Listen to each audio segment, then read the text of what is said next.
আসসালামু আলাইকুম। আজকে আমি আপনাদের সঙ্গে আইএলটিএস স্পিকিং এ একটা ওভারভিউ নিয়ে আলোচনা করব। স্পিকিং এ সাধারণত টেস্টটা আপনার ১১ থেকে ১৪ মিনিটের মধ্যে হয়ে থাকে এবং এই টেস্টে আপনাকে সাধারণত ৩ পার্টে কোয়েশ্চেন করা হয়ে থাকে। পার্ট 1, পার্ট 2 এবং পার্ট 3।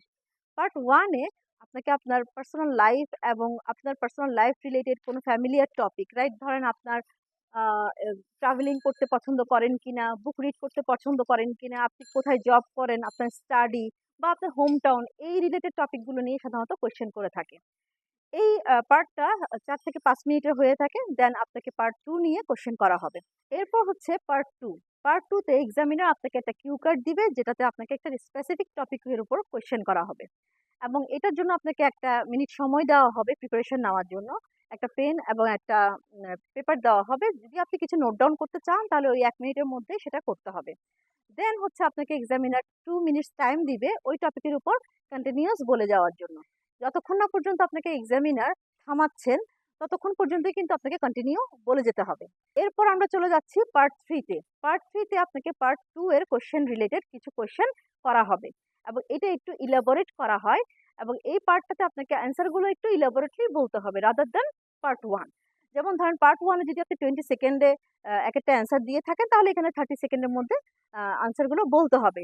তার মানে হচ্ছে কি আপনাকে একটু এলাবোরেটলি অ্যান্সারটা করতে হবে।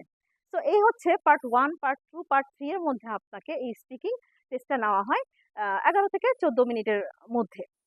দেন হচ্ছে আমরা আলোচনা করব মার্কিং ক্রাইটেরিয়াটা কিরকম হয়। মার্কিংটা আসলে সাধারণত ৪ টা আ এ ডিভিশনে দেওয়া হয়। যেমন ধরেন নাম্বার 1 হচ্ছে ফ্লুয়েন্সি। সো নাম্বার 2 হচ্ছে ভোকাবুলারি।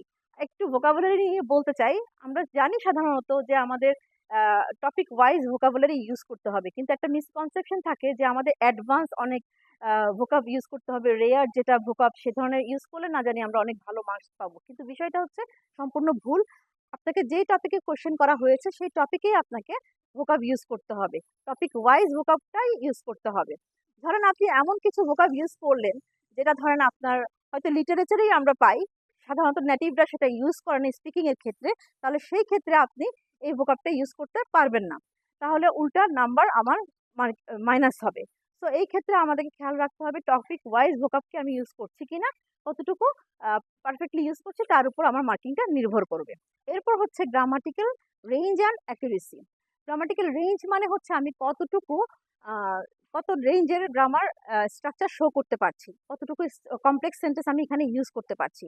যেমন ধরেন complex, compound, complex compound, combined বা আরো যদি আমি ভ্যারাইটি শো করতে চাই, যেমন ধরেন আমি নাউন বা জিরান phrase, prepositional phrase, relative phrase বা এই ধরনের প্রিপোজিশনাল ফ্রেজ, রিলেটিভ ফ্রেজ, তারপর আপনার নাউন ক্লজ, এই ধরনের যদি ডাইভার্সিফাইড আমি স্ট্রাকচার শো করতে পারি, তাহলে সেক্ষেত্রে আমার নাম্বার এনহ্যান্স করবে। তবে একটা জিনিস আমাদের মাথায় রাখতে হবে, আমি অ্যাকুরেসিটা মেইনটেইন করছি কিনা। যদি আমি অ্যাকুরেসি মেইনটেইন না করি, যতই আমি গ্রামাটিক্যাল রেঞ্জ শো করি না কেন, আমার নাম্বার উল্টা ফল ডাউন করবে।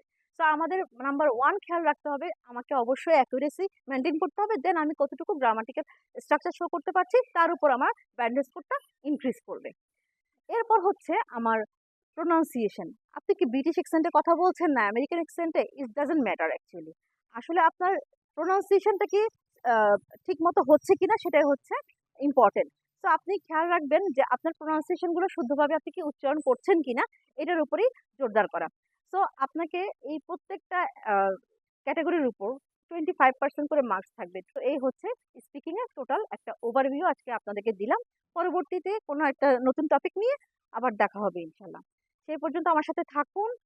চ্যানেলটি সাবস্ক্রাইব করে লাইক, কমেন্ট, শেয়ার করে আমার সঙ্গেই থাকুন। ধন্যবাদ।